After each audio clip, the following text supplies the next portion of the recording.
F1 일본 그랑프리 프리뷰. F1 2026 시즌 제3라운드 일본 그랑프리 프리뷰를 출발해 보도록 하겠습니다. F1 챔피언십 일본 그랑프리의 포스터부터 보고 가겠습니다. 왼쪽은 F1, 오른쪽은 FIA 포스터인데요. 네, 왠지 느낌으로 봐서는 지난해까지 FIA의 포스터를 담당하던 분이 보직이 변경된 것이 아닌가, 다른 분이 오신 게 아닌가라는 느낌이 살짝 드는 디자인 되겠고요. 왼쪽에 F1 포스터 디자인 하시는 분은 같은 분이라고 강력히 의심이 되는, 네, 약간 업그레이드 된 부분이 있지만 전체적인 폼에 똑같고요. 예, 그리고 역시 벚꽃 중심으로 하고 있고, 예, F1 홈 그랑프리를 하는 팀이 없는 것 같지만 에스턴 마틴의 엔진, 혼다의 홈 그랑프리고요. 그 다음에 하스의 TGR, 토요타 가주 레이싱, 예, 타이틀 스폰서의 홈 그랑프리고요. 막스 베르스타펜 일본 그랑프리 4연승을 하면서 일본에서도 젊은 층의 F1 인기가 폭발적으로 솟을 때 잘한 드라이버에게 팬들이 다 가죠. 이거는 나쁜 의미로 하는 얘기는 아니라 그게 그냥 역사적인 흐름일 수밖에 없다라고 말씀드리는 겁니다. 그래서 4연승, 4년 연속 폴트윈 막 하면서 일본에서 분위기가 좋을 수밖에 없어서 베르스타펜 센터다. 이렇게 보시면 되겠습니다. 다음, 이게 F1 홈페이지에 나온 망가 에디션. 그 중에서도 일본 그랑프리의 그러니까 일본 그랑프리 여러 장면 하는 것 중에 스즈카를 다룬 두 장면인데요. Oh my word, 알론소 having none of it straight around the outside 130 아래서 슈마우의 바깥쪽으로 출해가는 장면. 이게 또 2005 일본 그랑프리의 명장면이고, 그 다음 17그리드에서 출발했던 라이코넨이 마지막 랩에 He started from 17th place, 키미 라이코넨 더 위너, 앱솔루트리, 이게 마지막 랩에 추월했어요. 그리고 저 추월 당한 드라이버가 얼마 전 중국 그랑프리 때 소환된 피지켈라입니다. 네. 이탈리아에서 안토넬리 전에 마지막으로 우승해본 드라이버, 그 피지켈라를 추월한 라이코넨의 장면이 되겠고요. 자, 일본 그랑프리는 언제 시작됐나요? 1976년 후지. 이거는 F1 챔피언십 일본 그랑프리 얘기입니다. 후지에서는 4번을 했어요. 후지, 이름에서 느낌이 살짝 오시죠? 그렇습니다. 후지산 근처에 있죠. 후지 스피드웨이. 그리고 1976 후지는 제가 침이 마르도록 칭찬하는 F1 영화 러시, 우리나라 발매 제목 러시 더 라이벌의 그 마지막 승부가 펼쳐지는 첫 장면이기도 하죠. 그 빗방울이 떨어지는 그 1976 후지, 그게 처음입니다. 그리고 2007년, 2008년에 갑자기 왜 했나요? 네, 스즈카 공사하느라 2년이 비었죠. 그래서 스즈카가 비었나요? 저희에게 다시 해가지고 2번 했습니다. 자, 일본 그랑프리는 모두 39회를 개최했는데 대부분 스즈카에서 개최를 했어요. 스즈카는 보시다시피 후지와 스즈카, 관서 쪽에 있죠. 스즈카가 이게 나고야보다 살짝 남서쪽에 있기 때문에 관동이라고 할 수 있는 후지와는 조금 차이가 있습니다. 네, 그리고요.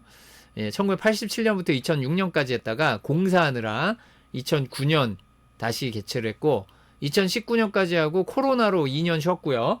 2022년. 그러니까 특별한 이슈 없으면 계속 스즈카였다 라고 보시면 되겠습니다.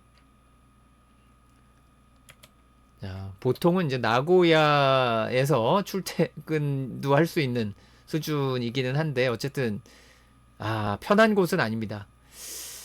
자, 이벤트의 공식 명칭 보죠. 포뮬러1 아람코 재패니즈 그랑프리 2026. 그리고 한글로 표시한 공식 명칭은 포뮬러1 아람코 일본 그랑프리 2026이 되겠습니다. 챔피언십 라운드로는 3라운드고요. 이벤트 타입은 SFC. 이거 저번에 AFC 하느라 잠깐 했었죠. 네, 스탠다드 포맷 컴피티션 되겠습니다. 이제 다음부터 저 괄호하고 저거 쓰지 면 못 알아보겠죠? 쓰겠습니다. 네. 개최 일자는 2026년 3월 27, 28, 29일 되겠고요. 개최 장소는 스즈카 서킷이 되겠습니다. 자, 2025 일본 그랑프리에 여러분이 기억하실 만한 장면을 소환해 봤습니다. 자, 왼쪽 장면은 잭두안입니다. 첫 코너, 퍼스트 코너즈 혹은 퍼스트 코너, 예, 첫 번째 코너에서 예, 열려있던 DRS 그리고 큰 사고가 났죠. 그리고 오른쪽은 자 레드 플래기 연이어 나왔던 잔디 불. 올해는 이 마른 잔디는 걱정을 안 하셔도 됩니다. 왜냐하면 지금 비가 신나게 오고 있습니다. 아마 내일 아침까지 올 것으로 예상이 되는데 그 이후에도 습도가 높은 상태가 유지될 거기 때문에 매우 낮은 습도가 오랫동안 유지된 상태에서 펼쳐진 2025 일본 그랑프리와는 완전히 반대 상황입니다. 그래서 이 부분은 걱정을 안 해도 되고요. 그 다음에 사실 마른 상황이 오더라도 대처할 수 있도록 준비를 했다라고 합니다. 예, 그래서 마른 상황이 와도 괜찮은데 마르지도 않았다. 이렇게 보시면 되겠습니다. 그래서 비는 오늘 내일 아침 정도까지만 올 것으로 보통 예보를 하고 있어요. 예, 그랑프리에는 영향을 안 주는 건 아니지만 미리 온 비도 영향이 있습니다. 미리 온 비도 영향이 있기 때문에 안 주는 건 아니지만 이제 직접적으로 비가 내리지는 않을 것 같다 라고 보시면 되겠습니다. 2025 일본 그랑프리 퀄리파잉은 어땠나요? 이거 재밌었죠. 궁금하신 분은 쿠팡플레이에 다시 보기가 있다는 아주 큰 장점이 있지 않습니까? 저희가 프랙티스, 퀄리파잉, 그 사전 정보들 CG로 나가는 것부터 뭐 여러 가지들 준비를 열심히 하지만 더 중요한 거는 다시 보기가 되기 때문에 지난해 퀄리파잉 보세요. 재밌습니다. 네, 일본 그랑프리 전에 다시 보기로 일본 그랑프리 퀄리파잉 막 그런 거 있죠. 바레인 그랑프리 안 해서 아쉽다. 물론 뭔가 뭐 이제 준비를 할 수도 있겠습니다만 그게 아니더라도 여러분 그 바레인 그랑프리 다시 보기 2023 시즌부터 다시 있는데다가 2021 시즌도 얼마 전에 바레인 그랑프리 저 했었고 이런 다시 보기를 통해서 여러분들의 아쉬움을 달랠 수 있는 부분이 많으니까 놓치신 경기들 내가 새벽잠이 아쉬워서 못 본 경기 그럴 수 있죠. 이제 찾아보시면 되니까 네 많은 것들 찾아봐 주시면 좋겠습니다. 그래서 재밌었다. 어떻게 재밌었냐? 일단 시간이 얘기해주죠. 노리스, 피아스트리, 베르스타펜 3명의 차이가 0.044초입니다. 어마무시하죠. 그리고 마지막 순간에 그 베르스타펜이 안 되는 경기를 냉정하게 얘기해서 이 경기는 맥라렌이 폴포지션을 땄어야 하는 경기입니다. 예, 땄었어야 하는 경기인데 못 땄죠. 그래서 더더욱이나 베르스타펜의 폴포지션이 대단했고요. 르클레아 러셀도 잘했어요. 잘했는데 워낙이 맥라렌과의 격차는 저 정도면은 잘한 거죠. 맥라렌이 엄청나게 빨랐던 거 생각하면 샤를 르클레 조지 러셀의 기록도 좋은데 베르스타펜은 심지어 더 빨랐다. 대단한 경기입니다. 그리고 일본 그랑프리 퀄리파잉의 폴포지션이 새로운 스즈카의 트랙 레코드이기도 했습니다. 1분 26초 983. 그 전에 막 피아스트리가 깨고 한 것도 있었는데 어쨌든 베르스타펜이 현재 기준 이거 앞으로 오래 가겠죠. 지금 차가 특히 일본 그랑프리 같이 그립이 공기역학적 그립이든 뭔 그립이든 절대적으로 중요한 서킷에서 그립이 왕창 줄어든 차잖아요. 2026년 차는 이거는 다음 규정 변경까지는 따라가기 힘들 거라서 한동안 베르스타펜이 쥐고 있을 겁니다. 레이스에선 어땠나요? 베르스타펜 우승, 노리스 2위, 피아스트리 3위. 뭔가 기분이 찜찜한데 하고 오른쪽을 봤더니 저 등호는 뭔가요? 그리드와 같다는 얘기죠. 그렇습니다. 우리가 몹시 흥분했던 그 퀄리파잉.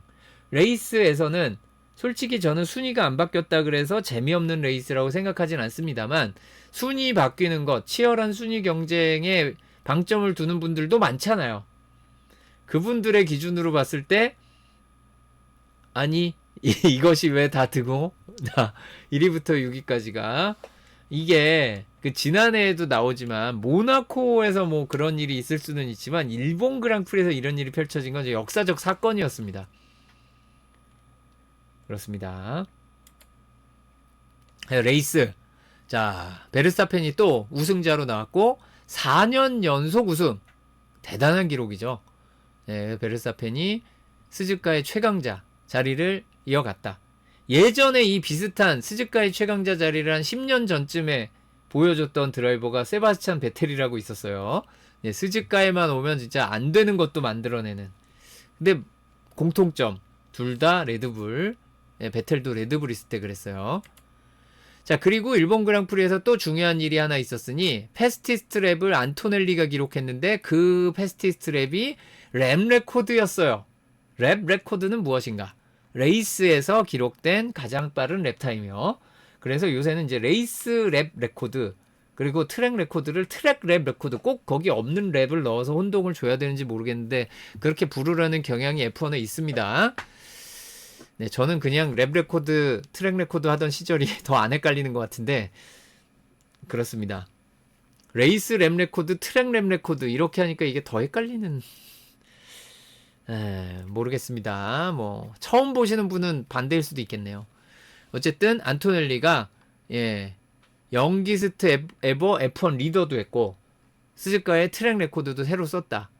최연소 기록 베르스타펜 것을 못 가져가는 것도 있지만 또 많은 거를 가져가고 있는 것이 안토넬리다라는 걸 알 수 있는 부분입니다. 다음 이 레이스가 그 어떤 순위 변화나 왁자지껄한 것을 좋아하시는 분들 입장에서 그러니까 대부분의 라이트 팬이나 최근에 F1을 보시기 시작하신 분들 입장에서 막 그 깊은 이야기를 알고 재미를 느끼면 더 이상하죠. 그게 더 이상해요. 자, 그런 의미에서 아랫부분이 문제입니다. 사실 위보다 아래가 문제죠.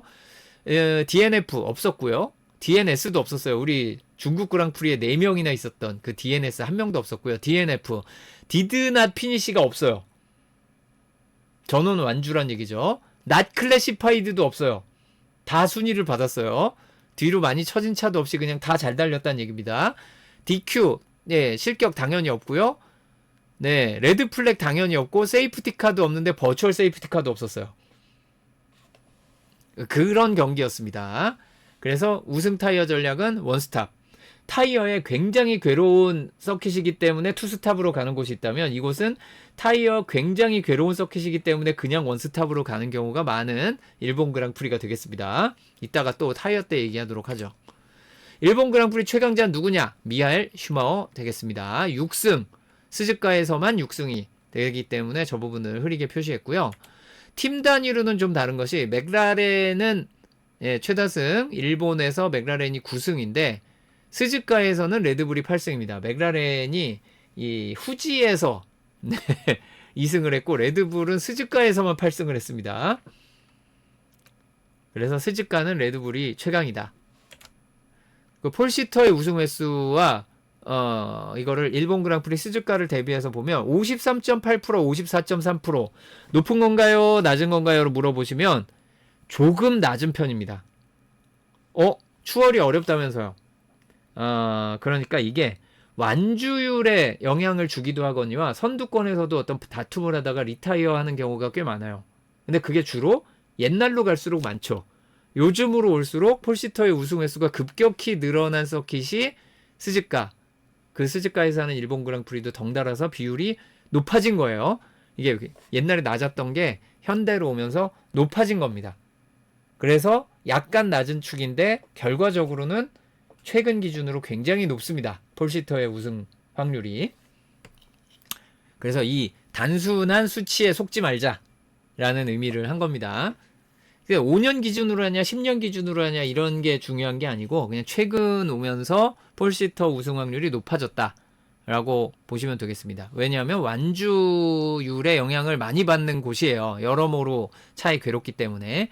근데 요새 완주율 올해 좀 불안하죠. 지난해까지 매우 높았는데 올해 완주율 괜찮나라는 생각이 드실 겁니다. 자, 그래서 최근 퀄리파잉 이것이 베르스타펜의 위험 보이시나요? 일단 기록 차이가 2023 시즌을 빼면 0.1초 차가 난 적이 없어요. 노리스, 페레스, 르클레르 2위에 두고 0.1초 차가 난 적이 없는 폴 포지션 3번이 있습니다. 쉽지 않죠. 그러니까 폴 포지션 퀄리파잉에 늘 빠른 차였나 보네 라고 말할 수 없습니다. 0.012초, 0.066초, 0.010초 심지어 2022년에는 사이언스와 르클레가 0.047초 차라 사이언스와 베르스타펜은 0.057초가 되는데 사이언스까지 쳐도 0.057초 차예요. 그러니까 굉장히 힘들었다. 나 그것을 해냈고요. 넘어가겠습니다.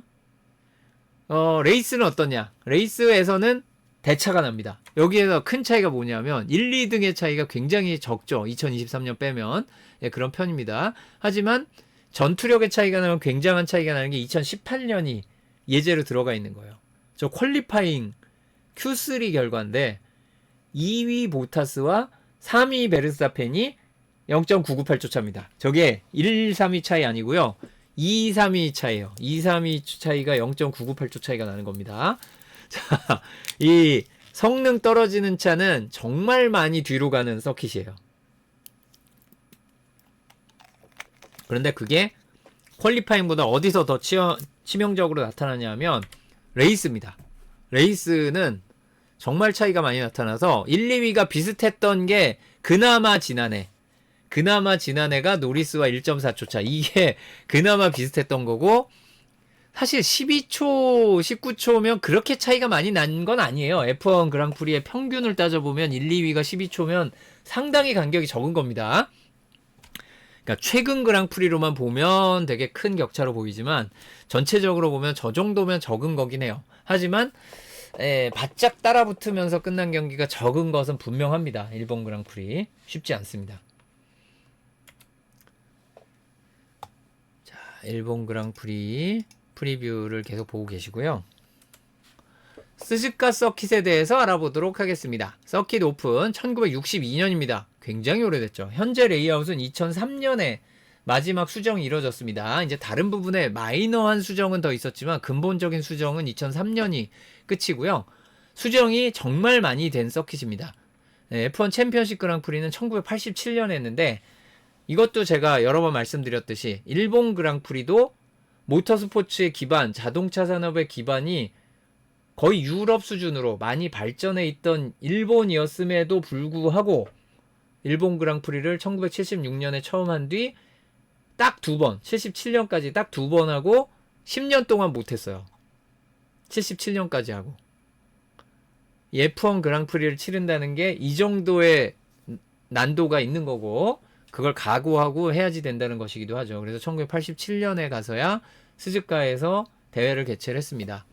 세 번째 대회를 스즈카에서 개최했고 그 이후로 두 번 빼고는 다 스즈카가 일본 그랑프리 무대가 됐습니다. 자, 스즈카 서킷인데요. 이것을 이제 영어 공식 표현을 무엇으로 불러야 될 것이냐에 대해서 논란이 좀 있어요. 그러니까 일본도 그렇고 중국도 그렇고 그 유럽을 상대로 한 표기와 자국 내의 표기를 완전히 다르게 하는 나라 중에 하나죠. 예, 그런 게 쉽지 않은데 그래서 일본어로 쓰면 스즈카 고쿠사이 레이싱그 코스 해가지고 스즈카 그 직역하면 인터내셔널 레이싱 코스잖아요. 서킷이란 말도 안 써 있어요. 하지만 이 스즈카에서 공식적으로 쓰는 영어 표기는 인터내셔널도 안 쓰고 레이싱도 안 쓰고 코스도 안 쓰고 스즈카 서킷입니다. 저거를 공식 일본어 영어로 쓰고 있어요. 이거 익숙해지셔야 됩니다. 그래서 제가 사람 이름 부를 때도 일본 애들이 영미권을 대하는 영미권 중심의 문화에서는 그냥 영미권식으로 다 해요. 아까 무슨 뭐 야마모토 요지 했으면 걔네는 영미권으로 가면 그냥 요지 야마모토 그냥 이렇게 해요. 무조건. 그래서 츠노다 유키 이런 것도 유키 츠노다 이렇게 하는데 거부감이 없잖아요. 걔네는 항상 그렇게 합니다. 그러나 또 일본식으로 일본어로 얘기할 때는 100% 츠노다 유키입니다. 유키 츠노다라고 절대 안 하죠. 어쨌든 뭐 그런 차이가 있다. 영어 표기와 일본어 차이에. 그러니까 뭐가 맞는다라기보다 그냥 여러 가지 표기가 있다라고 생각하시면 좋겠습니다. 자, 스즈카는 미에현. 미에가 철이와 미에 그 미에 아니고요. 예, 미에현입니다. 현을 쓸 걸 그랬나? 네. 그다음에 미에현이라는 데가 은근히 그 관광이나 특산물이 많지 않습니다. 많지 않은 곳이에요. 그래서 이 스즈카 서킷과 일본 그랑프리가 미에현의 보물이라고도 할 수 있습니다. 미에현의 보물, 스즈카 서킷, 미에현의 소중한 이벤트, 일본 그랑프리가 되겠습니다.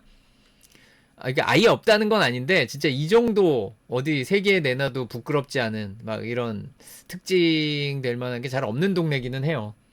네, 그렇습니다. 바꿔서 말하면 뭔가 흥한 곳에서 꼭 그랑프리를 개최해야 되는 것은 아니다. 서킷 잘 만들고 이벤트를 잘 꾸려 나가면 돼요. 예, 입지 조건은 두 번째 문제다라는 걸 잘 보여준 곳이기도 합니다. 자, 3월 평균. 3월로 한다는 게 좀 거시기한 게 뭐냐면 거의 4월 다 돼서 하잖아요. 그래서 어쨌든 3월은 최고 기온의 평균이 16.9도, 최저 기온 평균이 7.6도로 뭐 호주 그랑프리 때와 비슷합니다.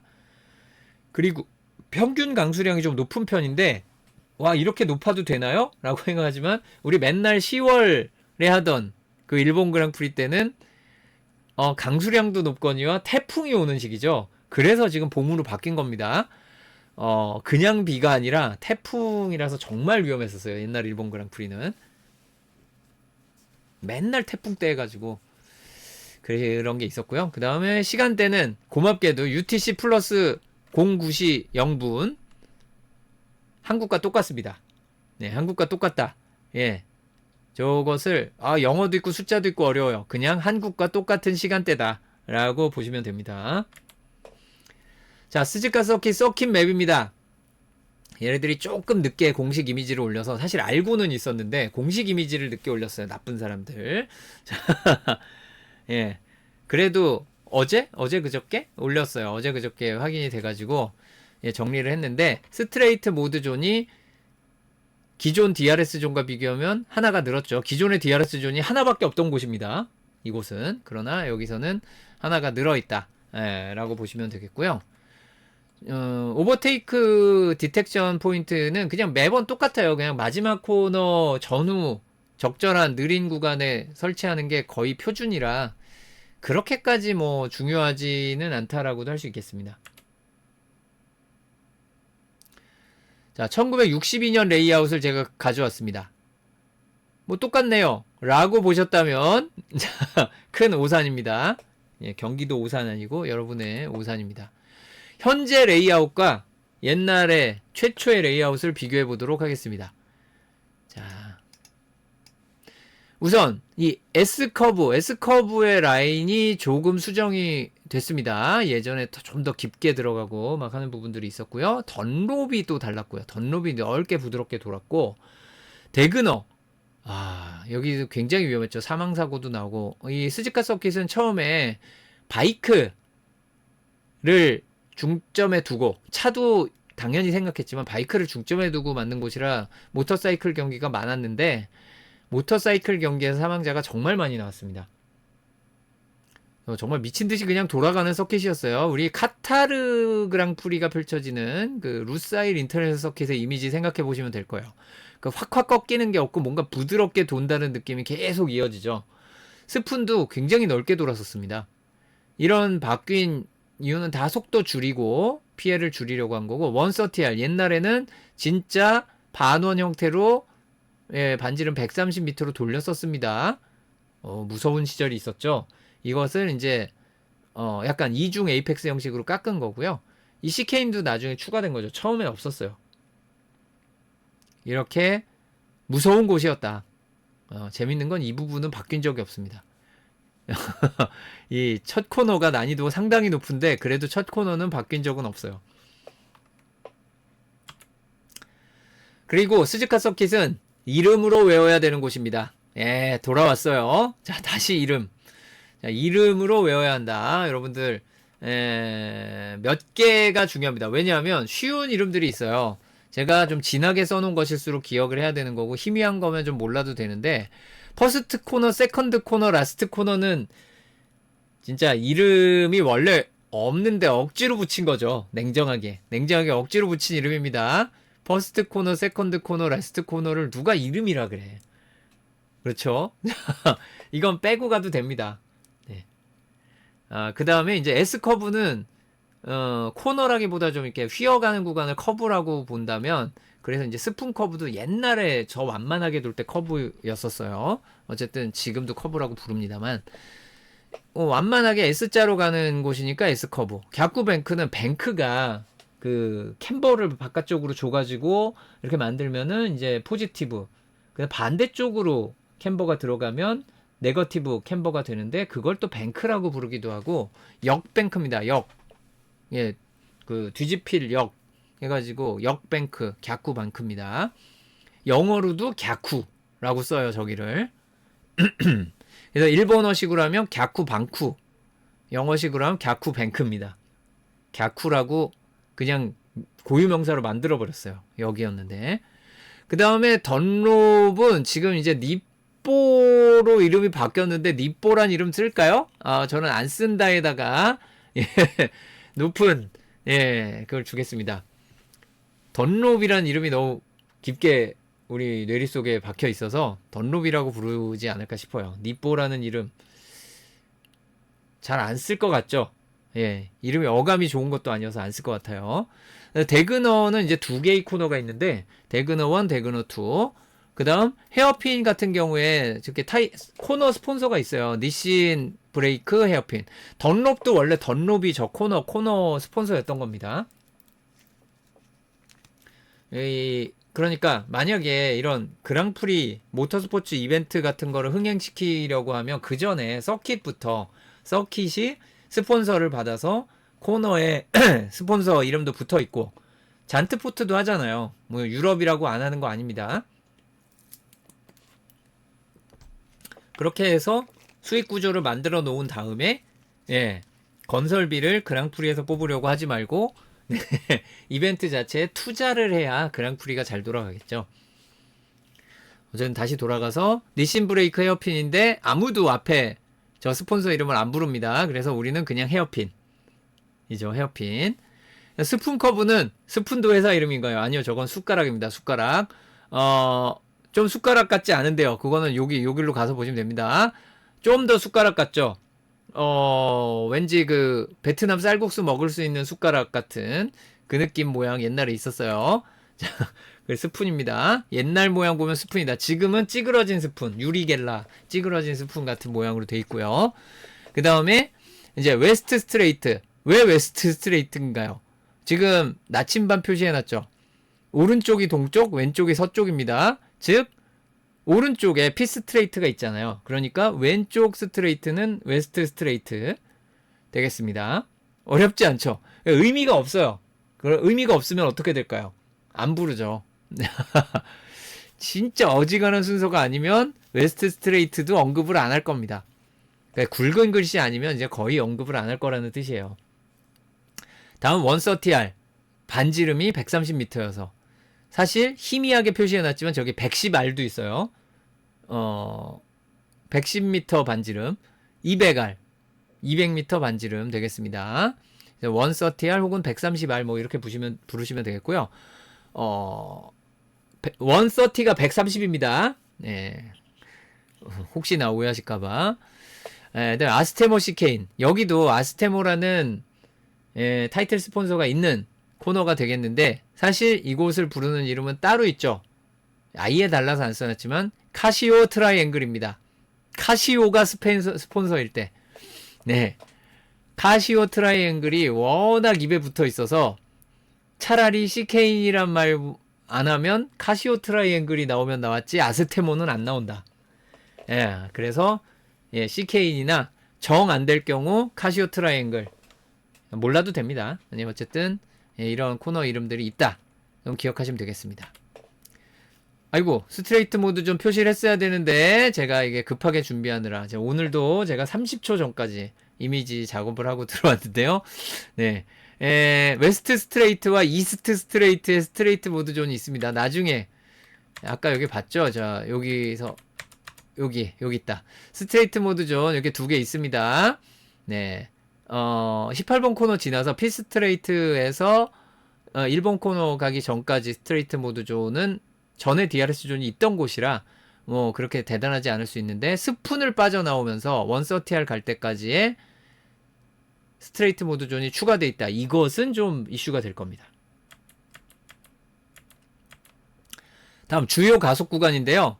생각보다 가속 구간이 많습니다. 공기역학적인 성능도 중요하지만 가속 구간 제법 많은 서킷이다. 그래서 시원시원하게 달리는 서킷입니다. 그래서 랩타임도 결코 느리지 않죠. 평균 속도가 빠른 편입니다. 그러니까 뭐 실버스톤 같은 그런 느낌이라고 보시면 돼요. 고속 코너 중요하지만 그냥 속도도 빨라요. 가속 구간이 정말 많습니다.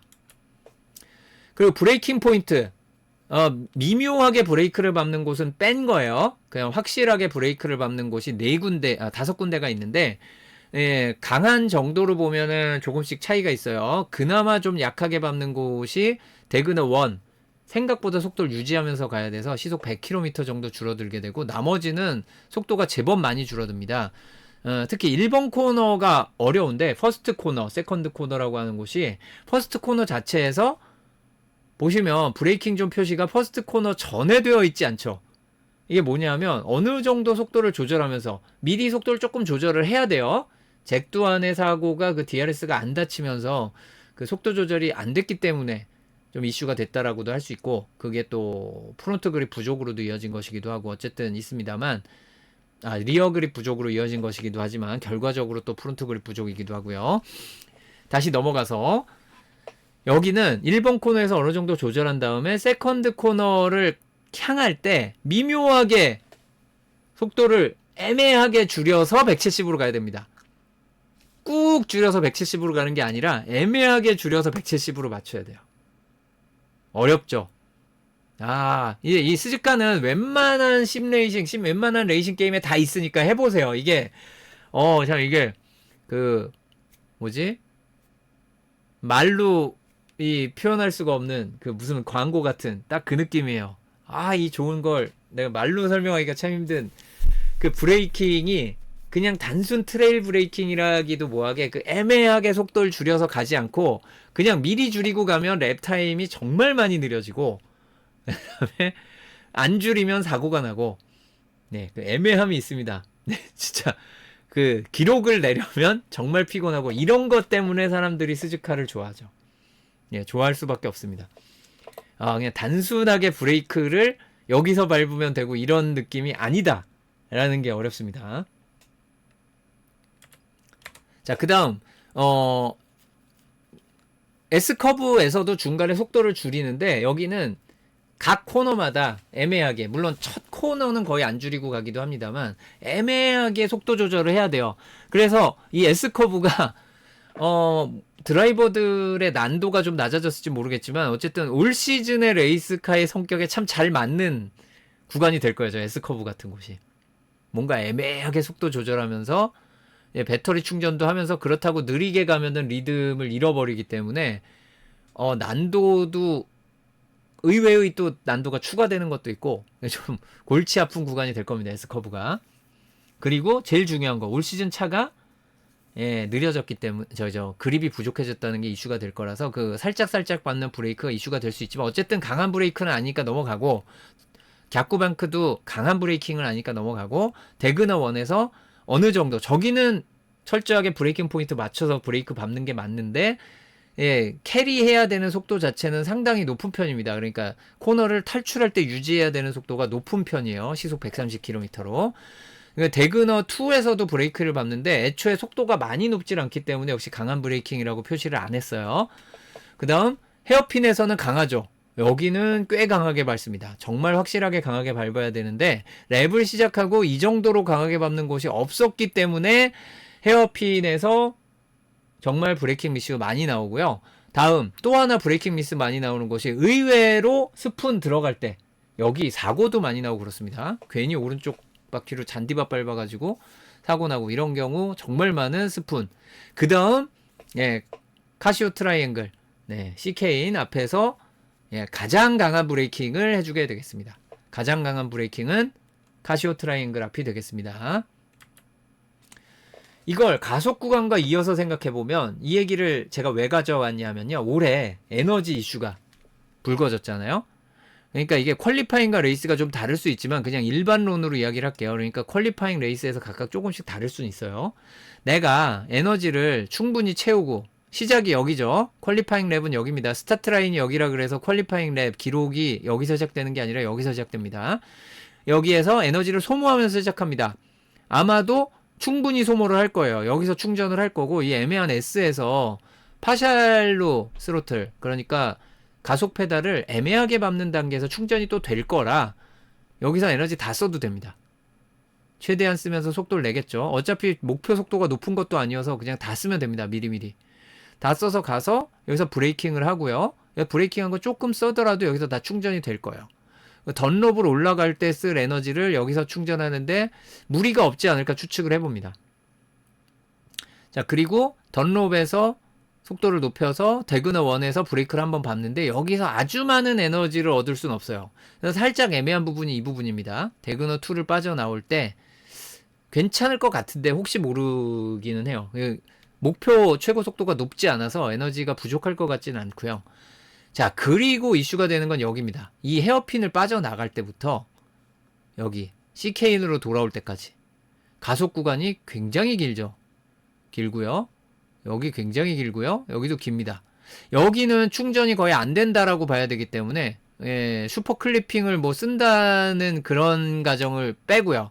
그거는 이제 쓸 수도 있으니까 뭐 나중에 따로 얘기하겠습니다만 그거는 진짜 모자르니까 어쩔 수 없이 쓰는 거고, 그게 아니라 그냥 충전하는 거라면 여기서 다 쓰기 시작하면은 여기서 어느 정도 충전을 하더라도 스푼 앞에 브레이킹에서 어느 정도 충전하고 여기서 애매한 구간에서 어느 정도 충전을 하더라도 이거 다 갈까? 에너지가? 여기 물음표가 좀 붙습니다. 이거 괜찮을까? 근데 여기까지는 버틴다 치고 여기서 시속 300km 육박하는 이 고속 구간에서 괜찮을까? 물음표가 좀 붙습니다. 여기까지만 버텨주면 여기 강한 브레이킹 이후에 다음 랩을 시작한 에너지는 충분히 얻을 수 있는데, 문제는 이 긴 구간의 에너지 배분이 어떻게 될까? 이거를 각 팀들이 고민을 해서 정답을 잘 내놓겠죠. 중국은 나름 뭐 14번 코너 앞에서 약간만 충전을 해주면 크게 한 랩을 돌리는데 무리가 없었어요. 반면에 호주 엘버트 파크는 5번 코너 지나서 13번 코너 아니죠. 11번 코너 갈 때까지 충전할 만한 곳이 마땅한 곳이 없다 보니까 9번, 10번 앞에서 굉장히 많은 에너지 충전이 필요했었죠. 강요가 됐었어요. 그 둘 중에 어느 쪽일지는 한번 지켜보도록 하겠습니다. 굉장히 버거워 보인다 라고만 말씀을 드릴게요. 팀들이 답을 찾아내야죠. 네, 어떻게든 답을 찾아내야 되는 것들이 F1 팀의 의무입니다. 자, 이것을 이제 섹터별로 구분을 해서 보겠습니다. 스즈카 서킷의 첫 섹터는 피스트레이트가 비교적 무난하다라고 하는데 피스트레이트 자체가 내리막입니다. 꼭 기억하셔야 돼요. 피스트레이트가 내리막. 뭐 오래 보신 분들은 당연히 아시겠지만 처음 보시는 분들도 계시겠고 아니면 많이 안 보셔서 잘 못 느끼시는 분들도 계실 텐데 내리막입니다. 내리막이면 주의할 게 뭐가 있나요? 스타트에서 브레이크 꽉 밟고 있지 않으면 폴스 스타트 문제 생길 수 있죠. 그게 아니더라도 어쨌든 내리막에서 속도를 충분히 내다가 퍼스트 코너에서 애매하게 브레이킹 하면서 들어가면서도 에너지 모아야 되고요. 세컨드 코너 탈출할 때 트랙 벗어나지 않게 라인 잘 잡으면서 S커브에서는 밸런스입니다. 올해 굉장히 어려워질 거예요. 올해 차 지난해에 비해 가벼워진 건 좋은데 그립이 말도 안 되게 줄어들었기 때문에 조금 무게가 있더라도 그립이 높은 차들이 공략하기 쉬운 게 S커브입니다. 바꿔서 말하면 올해 차들 S커브 성능에 받쳐주는 차는 나름 잘 빠져나갈 텐데 안 받쳐주는 차는 정말 많이 어려워질 겁니다. 하위권 차들에게 지옥 같은 구간이 될 수 있어요. 이곳은 파워 유닛의 힘으로 커버하기 힘든 코너들이 즐비한 피스트레이트 일부를 제외하면 파워 유닛의 힘보다는 전반적인 레이스카의 밸런스, 공격학적 성능 이런 것들이 중요한 섹터 1이 되겠습니다. 그리고 던롭은 이제 오르막 가속입니다. 저기 가속 구간이 점점점 올라가면서 왼쪽으로 돌면서 가속인데 언더스티어 나면 또 바깥쪽으로 밀리기 때문에 조심해야지 되고요. 자, 대그너 1의 그 가속 구간이 이어지면서 속도를 잘 유지를 하면서 가야 됩니다. 이런 부분도 단순한 브레이킹이라기보다 드라이버들의 느낌에 많이 의존하는 코너 공략이 될 거예요. 적절한 속도 유지의 적절한은 도대체 어디냐? 이게 참 어려운 부분이거든요. 그냥 숫자를 맞춰놓고 돈다라는 느낌이 아니어서 브레이킹까지는 숫자를 맞춘다고 하지만 실제 코너를 돌아 나갈 때는 드라이버의 감에 많이 의존을 해야 됩니다. 대그너2는 실수가 많죠. 대그너1 자체에서 이미 트랙 밖으로 나가고 실수할 수 있지만 대그너2에서 빠르게 가속을 하다가 느린 코너 가속에 왼쪽에 방어벽이 매우 가깝거든요. 그래서 이 부분이 위험할 수 있습니다. 왜 가깝냐면 길을 크게 못 만들어요. 이 대그너2를 지나면 뭐가 있습니까? 이 대그너2를 지나면 섹터 3가 이 머리 위로 지나가죠. 즉 여기가 굴다리예요. 구멍을 그렇게 폭넓게 거대하게 뚫을 수가 없어요. 그러다 보니까 이쪽에 방어벽이 가까이 타이어월인데 타이어월이 가까이 있습니다. 그럴 수밖에 없어요. 그래서 이걸 가로질러 가게 되는 좁은 공간. 여기서 느린 코너 가속이니까 차가 많이 흔들릴 수 있는데 2026년은 느린 코너 가속에서 더더욱 힘들다. 여러 번 말씀드렸죠.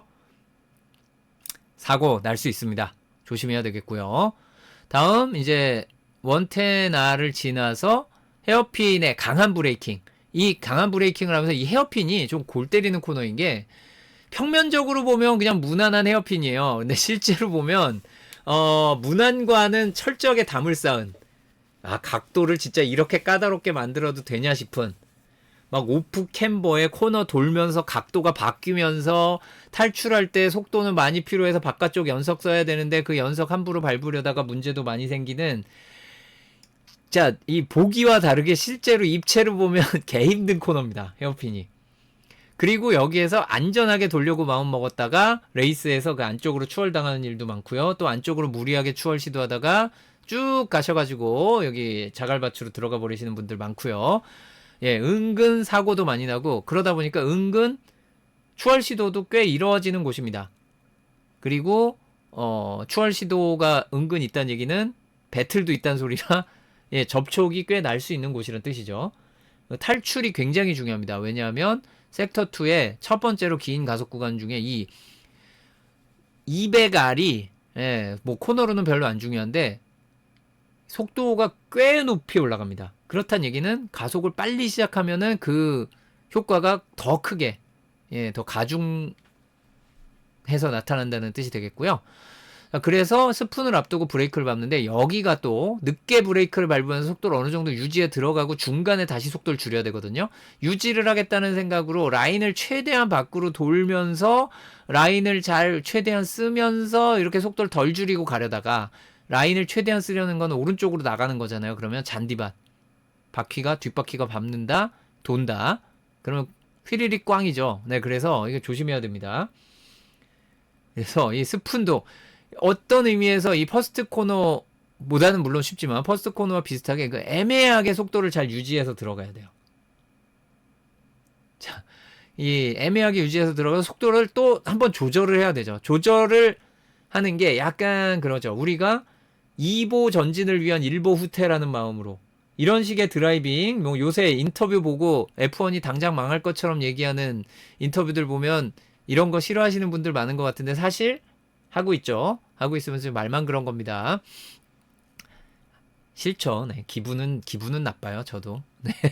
뭐 좋은 것만 하는 거 아니니까. 어쨌든 다시 돌아가서 2보 전진을 위한 1보 후퇴의 마음으로 여기서 조절을 잘해서 가속 자체에 힘을 실어줘야 됩니다. 이런 아주 생각을 좀 잘하는 드라이빙을 통해서 가속을 잘 해내면 또 바깥쪽 연석 밟으면서 많이 흔들리고 이런 일을 피한다면 이 긴 가속 구간에서 이득을 많이 얻을 수 있고 여기 착시 현상이 약간 있어요. 이 길이 오르막처럼 보입니다. 근데 잘 생각해보면 오르막이 아니에요. 심지어 여기가 높아요. 여기서 보면 이게 높은데? 막 그런 느낌도 나고요.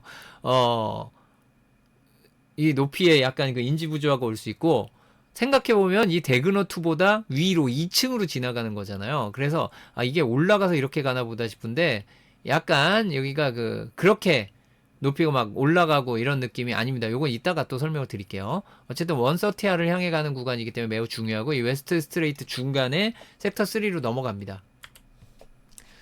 자, 섹터 3는 매우 짧아요. 섹터 3는 기록 차이가 팀마다 그렇게 많이 나지 않습니다. 왜냐하면 짧아서 짧아서 큰 차이가 안 나는 겁니다. 이 130R 가기 전에 이미 속도가 빠른 상태로 섹터 3 들어와서 130R 휙 돈 다음에 이게 속도가 빠르기 때문에 이 길이 금방 갑니다. CK에서 브레이킹 밟고 잘 돌아 나가서 가속을 하는데 저의 예언 아닌 예언. 올해 같은 레이스카에게 아까 대그너2도 위험하지만 여기도 위험해요 물론. 근데 대그너2 헤어핀 빠져나가는 것보다 더 위험한 게 이 마지막 레스트 코너 18번 코너가 되겠습니다. 여기가 내리막에 오른쪽으로 돌면서 빠른 가속을 해야 되거든요. 그립 확보가 될까? 그립 확보 될 때까지 기다렸다가는 기록이 진짜 안 나올 텐데. 그래서 용감하게 밟았다가 가는 드라이버들이 나올 수 있죠. 돌아서 가고 쭉 가고 두 가지가 다 나올 수 있어요. 이런 차들이 많이 나올 수 있습니다. 이 마지막 코너 조금이라도 마음이 급하면 누구나 사고가 나는 곳이고요. 이거는 요즘 드라이버들이 못한다는 얘기가 아니라 옛날에 잘한다는 드라이버들도 사고 많이 냈던 곳입니다. 그래서 원래 위험합니다. 그래서 주의를 해야겠다. 큰 사고는 안 났으면 좋겠다. 2005년 일본 그랑프리 때 그 몬토야 사고 같은 거 보면 차가 거의 걸레가 됐어요. 저기서 1000렙의 사고가 났는데 그럴 수 있습니다. 자, 스즈카 서킷이 깁니다. 아까 뭐 1분 29초대 들어가고 그래가지고 굉장히 짧아 보일 수 있는데 깁니다. 상하이보다 훨 길죠. 자, 그만큼 서킷이 빠른 서킷이라는 의미기도 해요. 코너 개수는 18개, 스트레이트 모드조는 2개입니다. 트랙 높이 변화는 무려 40.44m. 레이스 랩은 아무래도 서킷이 길기 때문에 53랩으로 랩수가 많은 편은 아니고요. 지난해에 트랙 레코드와 랩 레코드가 모두 경신이 됐습니다. 아까 이건 언급을 했고요. 자, F1 캘린더에 있는 서킷 중 유일한 팔자형 레이아웃. 또 우리나라에는 지금은 AMG 스피드웨이죠. 용인 팔자형 레이아웃입니다. 팔자형 레이아웃이 생각보다 흔치 않습니다. 40m가 넘는 큰 폭의 트랙 높이 변화. 자, 이 높이 변화 매우 중요하죠. 비교를 해봐야 됩니다. 이게 얼마나인지. 비교 체험 극과 극. 자, 우리 엘버트 파크에서 경기했죠. 호주 그랑프리. 높이 변화 어땠나요? 저점이 해발 7.5m, 고점이 해발 10.1m. 단 2.6m 바뀌었습니다. 사람 한 명보다는 조금 큰 정도지만 하여튼 큰 차이는 아니었고요. 중국은 그것에 비해서 거의 한 3배 정도 됐죠. 7.4m. 그런데 잘 보시면 섹터 1에서 1, 2 올라갔다가 3, 4 내려오면 그 다음엔 그렇게 큰 높이 변화가 아예 없습니다. 네, 이런 변화가 있었어요. 그런데 스즈카가 몇 미터요? 40m요. 네, 급이 다르죠. 급이 다릅니다. 자, 그러니까 이게 얼마나 다른 거냐 하면은 그 S커브에서 던롭을 지나가는 동안 상하이보다 더 올라가요. 예. 여기 장난 아닙니다. 그렇게 올라갔다가 그걸 내려오는 길이 어디부터다? 17번에서 18번 아까 제가 위험하다 그랬죠. 그 18번 지나서 1번 코너까지 내려가는 거예요. 40m 가까이. 그리고 아까 제가 언급한 스푼에서 130R로 가는 길 내리막이 아니에요. 라고 얘기한 게 뭐냐면은 여기에요. 이게 스푼이거든요. 13, 14가. 15번이 130R입니다. 그러면 이 스푼을 나와서는 잠깐 내려가는 것 같은데 이 대부분의 3분의 2 이상을 4분의 3 사실 4분의 3도 넘어요. 4분의 3 이상을 올라갑니다.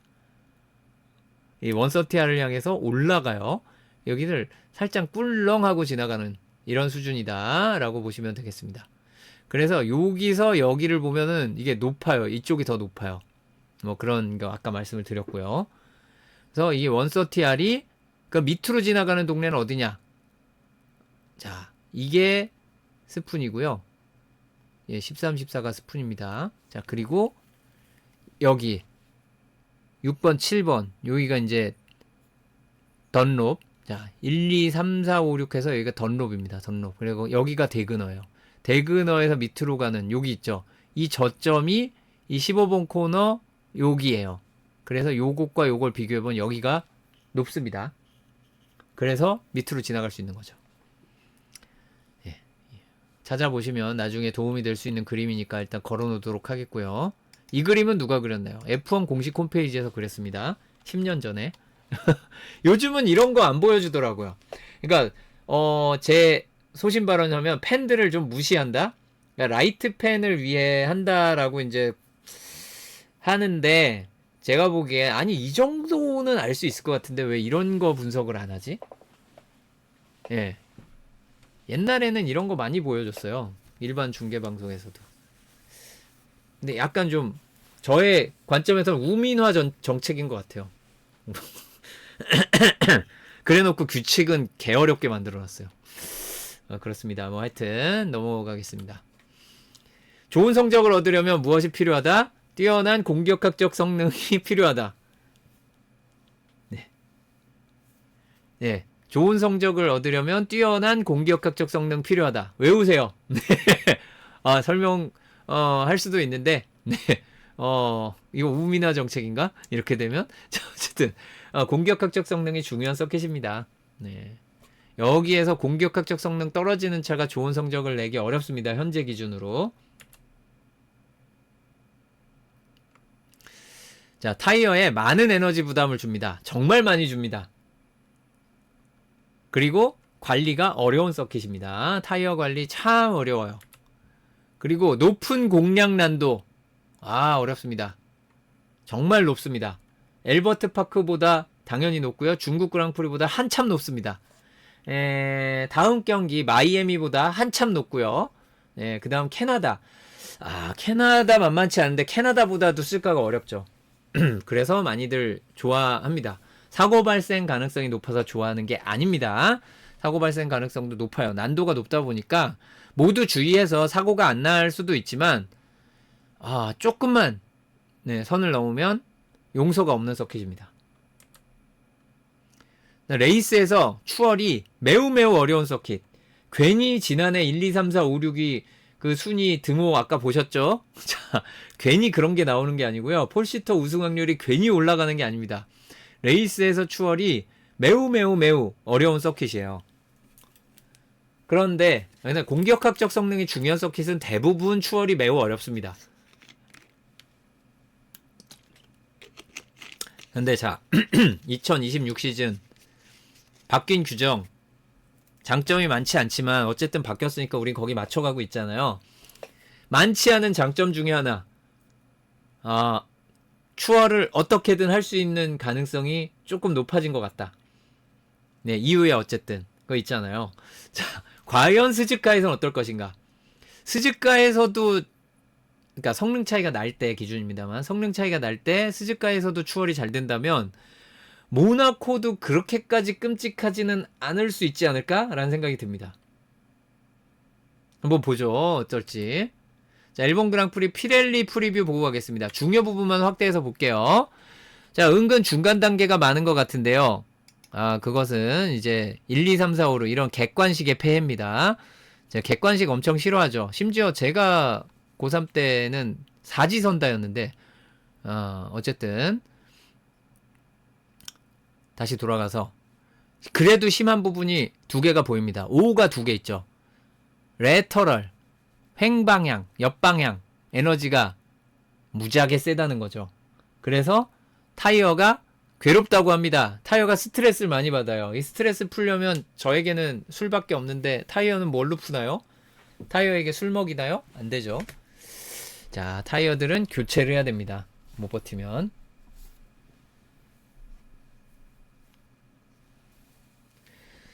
자, 그리고 트랙션이 그렇게 높지 않은 느낌이 좀 있고요. 하지만 그립이 잘 나오는데 이 부분도 조금 재미있는 게 뭐냐면 올해 중요 서킷 주요 구간에 재포장을 했거든요. 이게 좀 이슈가 될 수 있어요. 재포장을 하면 어떻게 되나요? 그립이 안 좋아지죠. 안 좋아집니다.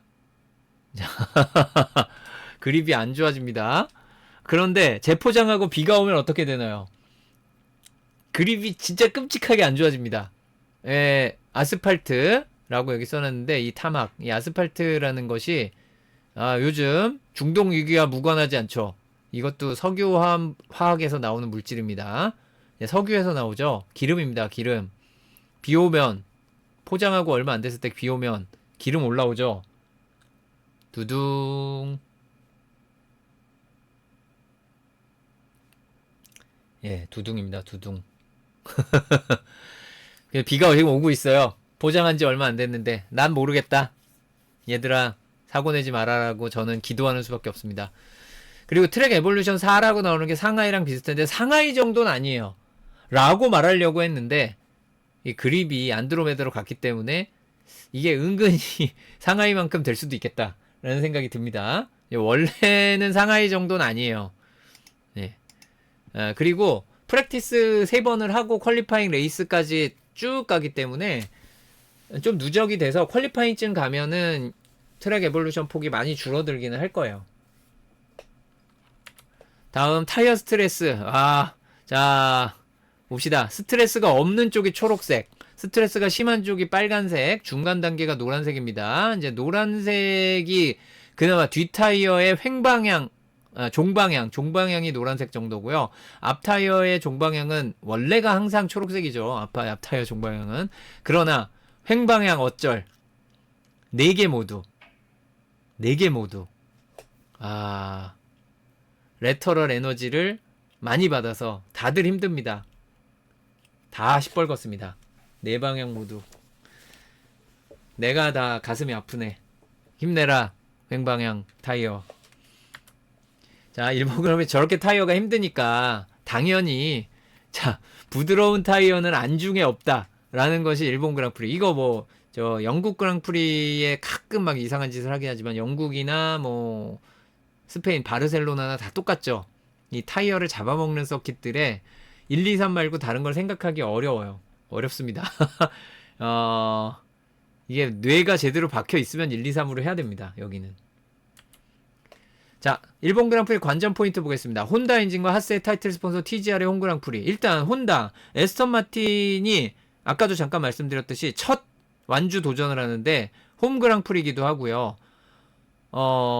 일본 하면 이제 F1이나 모터스포츠에 세 회사가 있습니다만 어쨌든 F1이나 모터스포츠에 그래도 제대로 투자한 회사는 2회사잖아요. 토요타와 혼다. 그 중에 스즈카는 혼다 거예요. 후지는 토요타. 자, 근데 여기는 아예 혼다가 그냥 옆에 그냥 다 가지고 있기 때문에 놀이공원 포함해서 그냥 다 혼다입니다. 혼다 겁니다. 진짜 홈 그랑프리예요. 그리고 어쨌든 이름은 빌려줬지만 F1에서 철수했다가 복귀한 해에 엔진 공급자로 혼다의 홈 그랑프리인데 분위기는 안 좋죠. 그러니까 더더욱 문제를 어느 정도 해결하려고 노력을 했을 거고요. 많이 어려운 상황이지만 저는 젊은 친구들이기 때문에 또 젊은 친구들이니까 꼭 잘 된다라는 뜻이 아니라 뭔가 기발한 아이디어가 있어서 잘 될 가능성을 조금이라도 만들어주지 않았을까 기대하는 그런 쪽입니다. 완주했으면 좋겠고요. 이번에 뭔가 픽스를 가져왔다 그러니까 좀 보겠습니다. 그 다음에 TGR, 하스, 고지라가 아니더라도 요새 분위기 너무 좋죠. 너무너무 분위기 좋습니다. 오콘에게 좀 운이 안 따르는 면이 없지 않아 있었는데 그렇다고 그걸 운 탓하면 안 되고 드라이버는 성적을 내야 돼요. 운이고 자시고. 어쩔 수 없습니다. 그래서 오콘도 잘하면 하스는 왠지 상하이보다 스즈카에서 더 강할 것 같은 하스인데 한번 보겠습니다. 다음 긴 봄 휴가 기간을 앞두고 갑자기 생겼죠. 봄 휴가 기간. 예. 마지막 경기라서 이게 의미가 좀 있을 수 있어요. 이게 왜 의미가 있냐면 F1 팀들이 바레인에다가 업그레이드 파츠 가져와서 테스트하고 투입하려는 계획이 많았어요. 정상이죠, 그게. 왜냐하면 일본이 너무 앞쪽에 있기 때문에 바레인에 투자하는 게 적절한 타이밍입니다. 원래대로라면. 그런데 바레인을 안 하잖아요. 그러면 두 가지 선택지밖에 없잖아요. 뒤로 미루든가 2주 땡기든가. 2주 땡긴 업그레이드 파츠들이 올 수밖에 없습니다. 이번에 마이애미나 그 다음 캐나다 질 빌러브 서킷 생각하면 지금 투자를 해야죠. 테스트 서킷으로 아주 좋은 곳은 아닙니다만 그래도 다른 곳들보다는 좀 나을 수 있어요. 스트리트 서킷 이런 데보다 훨씬 낫고 스프린트 편성된 주말보다 낫죠. 그래서 일본에 할만합니다. 이 영향을 분명히 주는 거예요. 긴 봄 휴가 기간이.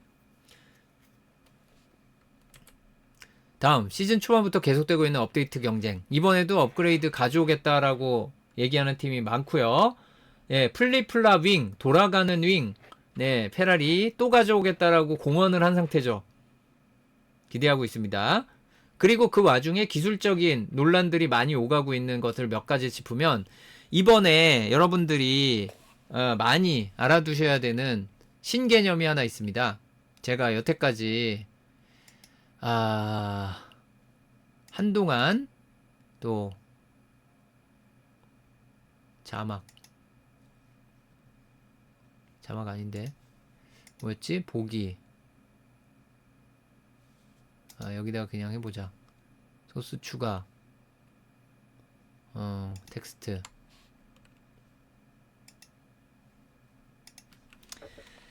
이거를 해야 되나? 이 말을 들어보신 분들이 계신가요? ADUO.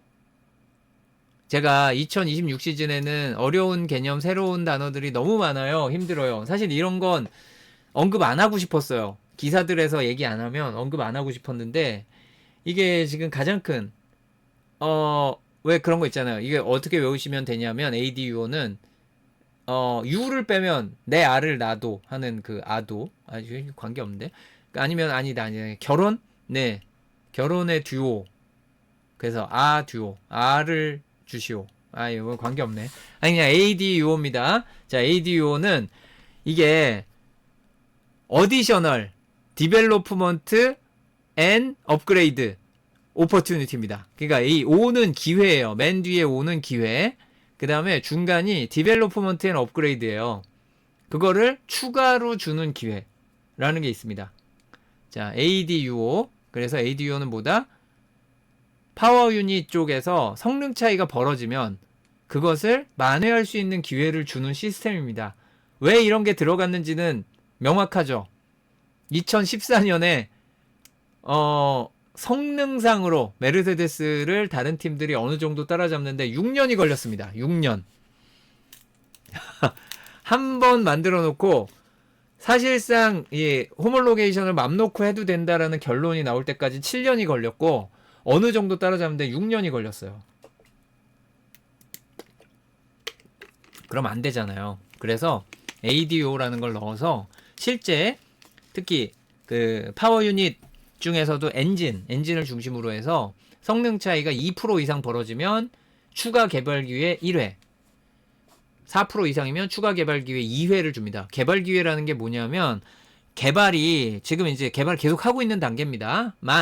모든 것을 무작정 무한대로 개발할 수 있는 게 아니고요. 다 그 개수와 순서와 시기가 정해져 있어요. 개발에 대해서. 그래서 일정 숫자 이상을 못하게 돼 있습니다. 업그레이드. 그게 그렇게 많지 않아요.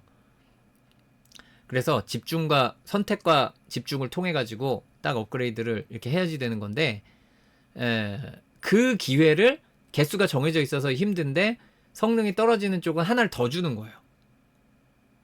따라가라는 거죠. 이게 왜 지금 이슈가 됐냐 하면은 사실 언론들도 안 다루고 싶었을 거예요. 일단은 메르세데스가 너무 앞서 나가고 있어서 얘기가 나온 게 첫 번째가 있고요. 그러니까 메르세데스 파워 유닛이 아닌 다른 파워 유닛들이 기회를 얻을 여지가 있죠. 그다음 두 번째는 ADO의 이거를 첫 해에 이제 2026년 기준으로 해서 3번 측정을 합니다. 1라운드부터 6라운드까지. 그다음 7라운드부터 12라운드까지. 그다음 13라운드부터 18라운드까지. 딱 4분의 3을 마지막 4분의 1 빼고 앞에 4분의 1을 세수로 나눠가지고 그때 ADO를 적용하기로 했는데 무슨 일이 생겼냐? 전쟁이 났어요. 전쟁이 나는 바람에 라운드 2개가 없어졌죠? 그러면 마이애미는 4라운드인가요? 6라운드인가요?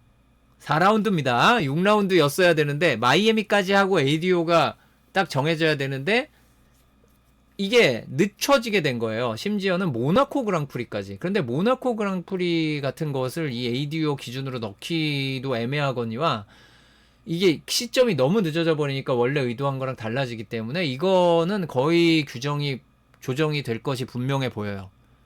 이런 걸 규정을 변경하는데 반대할 만한 팀 있잖아요. 메르세데스. 해가지고 이게 지금 논란이 있는 겁니다. 그래서 아마 이게 4라운드로 규정 변경이 되지 않을까 싶은. 어쨌든 그렇다라고 했을 때 이 ADO에 맞춰서 우리는 업데이트를 어떻게 할 것이냐가 정해지게 되죠. 공격학적 성능과는 무관합니다만 이것과 발을 맞춰가는 요소들이 없지 않아 있고요. 그러니까 예를 들면 메르세데스 파워 유닛이 일부에서 나오는 주장입니다. 저는 실제로 그렇게까지는 안 할 거라는 쪽이기는 해요. 이거 장담하기 참 어려운데 메르세데스 파워 유닛이 ADO 때문에 남은 두 그랑프리, 그러니까 일본과 마이애미에서 디튠을 해서 올 것이다. 디튠을 한다는 게 뭔 소리냐면 파워 유닛을 일부러 약하게 해서 올 것이다. 페라리 수준 정도에 맞춰서 라는 얘기가 있는데 제가 보기에는 그러면 더 안 좋을 것 같은데. 네, 지금 이 ADO 때문에 디튠한다는 건 조금 좀 오버인 것 같기는 해요. 예, 어쨌든 이런 논란이 있습니다. 알고는 있어야 되니까 여러분들이. 하여튼 이런 것 때문에 기사가 나오는 거예요. 사실 몰라도 됩니다. 파워 유닛은 메르세데스가 센데 초반에 업데이트 경쟁이 강하고 다들 규정을 활용하거나 뭐 어떻게 해서 이걸 따라잡으려고 하고 뭐 물밑에서는 이런 거 가지고 정치적인 협상이나 이런 게 있겠거니 하시면 됩니다. 늘 하던 F1은 그런 대로. 여러분도 이거 모르시더라도 뭐 제가 보기에 F1 즐기시는데 전혀 지장이 없습니다. 모르셔도 돼요. 괜히 혹시라도 얘기 어디서 보면은 흘리면 된다. 네, 그랬습니다. 늘 있는 일이에요. 늘 있는 일. 자, 그 다음 2026 시즌 들어 처음으로 불안한 날씨. 일단 비가 오죠. 경기 중에는 비가 안 올 것 같지만 일단 높은 습도가 영향이 있을 겁니다. 높은 습도면 F1 그랑프리에 영향이 있나요? 있죠. 일단 냉각이 안 좋고요.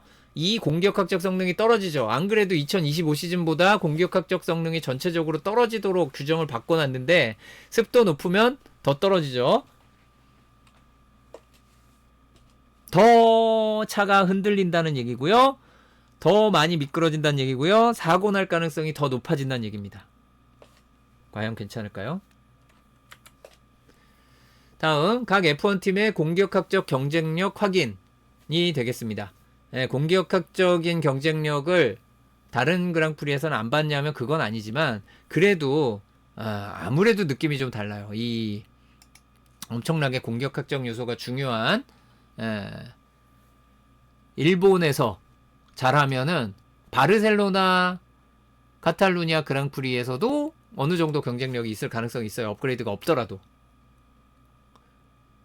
그리고 이 공격학적 경쟁력이 중요한 곳이기 때문에 더더욱이나 메르세데스가 파워 유닛의 힘을 디튠하면 그거에 맞춰서 공격학적인 성능도 조금은 제한이 됩니다.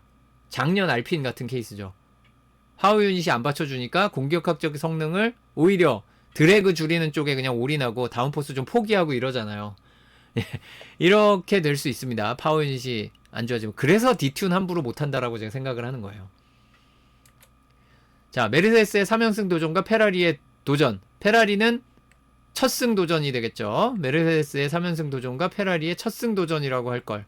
자, 일단 마이애미는 메르세데스가 유리할 것으로 예상되는, 중국과 비슷한 전투력이 예상되니까 메르세데스가 압도적일 것 같은데, 페라리가 그나마 좀 비벼볼 만한 곳이 스즈카가 아닐까. 첫 6경기 기준이죠. 첫 6경기 기준으로, 첫 6경기가 아니지, 첫 4경기 기준으로 그나마 비벼볼 만한 곳이 스즈카. 메르세데스에 지금 약간 악재가 겹친 건 아까 AD 유어 때문에 디튠을 할 수도 있다라는 얘기가 있는 것 하나와, 중국 그랑프리에서 이거는 데이터가 나오기는 했으니까 좀 말씀을 드리자면, 프론트 윙이 스트레이트 모드 작동할 때 해제될 때 400ms, 그러니까 0.4초보다 시간이 더 걸린다 라는 얘기가 지금 나왔죠. 이제 이것과 관련돼서 이제 페라리가 이 부분을 지적을 했어요. 이게 뭐냐면은, 규정은 이거는 또 이제 그 압축비가 아니기 때문에 센서가 있지만 센서 기준이 아니라 그냥 규정 명시된 것으로 고정된 포지션까지 움직이는 시간을 400ms로 지정을 해놨어요. 그리고 이제 센서를 어디다 두냐면 그 위치를 측정할 수는 없으니까 이 액추에이터에다가 센서를 줬다고요. 액추에이터의 작동 시간을 측정을 한단 말이에요. 그러니까 그거는 400ms 안에 작동을 했는데 정작 이게 작동을 했다고 이게 물리라는 게 내가 처음에 힘을 지금 줬다 그래가지고 모든 일이 즉각적으로 일어나는 게 아니라 그게 실제로 원위치로 돌아갈 때까지 걸리는 시간 있잖아요. 이거를 이용을 한 겁니다. 아, 저 다들 머리 좋아요. 자, 문제는 이게 지적이 됐다라 그러면 측정 방법이 바뀔 가능성이 높죠. 이것은 그 엔진 압축비와는 얘기가 완전히 달라서 만약에 얘기가 나왔으면 거의 건드린다라고 봐야지 됩니다. 그리고 만약에 위반했다 그럼 실격이죠. 실격 위험이 있으면 메르세데스가 먼저 알아서 손을 쓰겠죠. 먼저 알아서 손을 쓸 겁니다. 나중에 실격 처리가 나온 다음에 그걸 번복하는 건 정말 100만 배 어렵습니다. 그렇기 때문에 먼저 손을 쓸 거예요. 얘기가 나왔으면.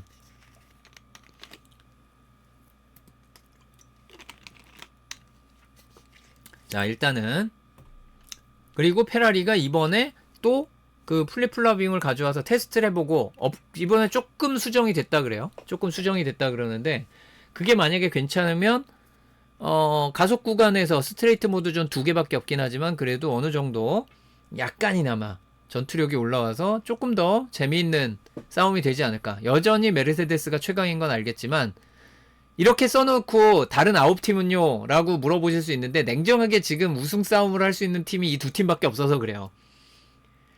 이 4대의 차에 모두 뭔가 문제가 생기지 않는 이상 다른 팀에서 퀄리파잉은 몰라도 레이스에서 우승을 노리는 건 지금 현실적으로 불가능합니다. 예, 그래서 제가 말씀을 드리는 건데 이 두 팀 중에서 그나마 좀 치열한 경쟁이 펼쳐질 만한 게 이번 일본 그랑프리입니다. 자, 일본 그랑프리 각 세션 예정 시간입니다. 주의사항, 금요일과 토요일 시간대가 같습니다. 완전히 똑같아요. 그리고 일요일의 레이스가 토요일 퀄리파잉보다 1시간이 빨라지기 때문에 일요일 레이스 점심 먹고 딱 보기 좋은 시간인데도 불구하고 토요일 퀄리파잉 생각하고 1시간 늦게 들어오는 대참사 있으면 안 되겠죠? 그래서 제가 분명히 말씀드렸습니다. 금요일, 토요일이 똑같은 시간대이기 때문에 안일해졌다가 일요일 레이스를 1시간 늦게 보는 불상사 있어서는 안 되겠고요. 그 다음에 이거는 시간대가 조정이 있을 겁니다. 이게 뭐냐면은 제가 프리뷰쇼 반영을 지금 안 해놨거든요. 프리뷰쇼가 있어서 더 빨리 할 거예요. 제가 진세민 아나운서 일본 갔거든요. 그러니까 퀄리파잉과 레이스는 더 빨리 할 겁니다. 근데 제가 언제 하는지 몰라요. 그래서 이거를 작성하던 당시에 몰랐죠. 작성하던 당시에 몰랐기 때문에 더 빨리 할 겁니다. 그러니까 퀄리파잉 레이스 일찍 들어와서 보세요. 화이팅. 자, 이렇게 해서 이번 F1 일본 그랑프리 2026을 보기 전에 필요한 주요한 내용들을 정리해보는 프리뷰 모두 마쳤습니다. 제가 제일 좋아하는 서킷 중에 하나인 스즈카 서킷이기도 하고 이번 주 그랑프리 아무래도 이전 두 그랑프리와 조금 다를 수 있을 거라는 생각도 드니까 많은 시청해주시고 재미있게 즐기셨으면 좋겠습니다.